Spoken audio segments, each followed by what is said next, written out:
মানসিক অবসাদে গায়ে আগুন দিয়ে আত্মহত্যা ৬০ বৃদ্ধার। বেহালার পর্ণশ্রী থানার অন্তর্গত পাড়ুইপাকা রোডে বাস করতেন মৃণাল কান্তি পাল ও তার স্ত্রী সর্বাণী পাল। তাদের ছেলে কর্মসূত্রে আমেরিকায় থাকে।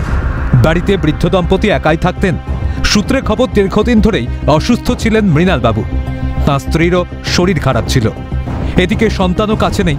সেই মানসিক অবসাদে নিজের গায়ে আগুন লাগিয়ে আত্মহত্যা করেন বছর ৬৯-এর সর্বাণী। মৃণাল কান্তিবাবু জ্বলন্ত অবস্থায় দেখতে পান তাঁর স্ত্রীকে। বাঁচানোর চেষ্টা করলেও শেষ রক্ষা হয়নি। আগুনে পুড়ে মৃত্যু হয় সর্বাণীর। উদ্ধার হয়েছে একটি সুইসাইড নোট। সেখানে লেখা, দেখার মতো কেউ নেই, মানসিক অবসাদ থেকে মৃত্যু বলে পুলিশের প্রাথমিক অনুমান।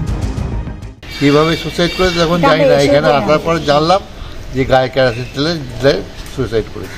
আগুন দিয়েছে। বাড়িতে কে কে থাকতো? বাড়িতে ওর স্বামী স্ত্রী দুজনে।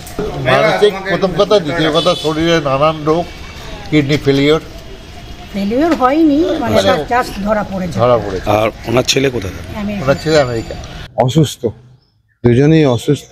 দিদির কিডনির রোগ ধরা পড়েছে কিছুদিন আগে, আর জানাবো অ্যামোনিয়া আছে, কেউ নেই দেখার। ইতিমধ্যেই দেহ উদ্ধার করে ময়নাতদন্তে পাঠিয়েছে পুলিশ। গোটা ঘটনা খতিয়ে দেখছে পর্ণশ্রী থানার পুলিশ।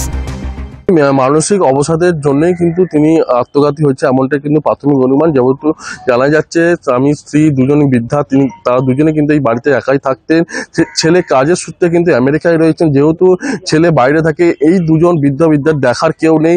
এই নিয়ে কিন্তু স্বাভাবিকভাবে কিন্তু অবসাদে ভুগছিলেন। যেহেতু মানসিক অবসাদে ভুগছিলেন, তার জন্য কিন্তু কেরোসিন তেল গায়ে ঢেলে কিন্তু আগুন দিয়ে কিন্তু আত্মঘাতী হন, এমনটাই কিন্তু জানা যাচ্ছে। রাজীব নস্কর ও অভিরূপা সাহার রিপোর্ট, ক্যালকাটা নিউজ।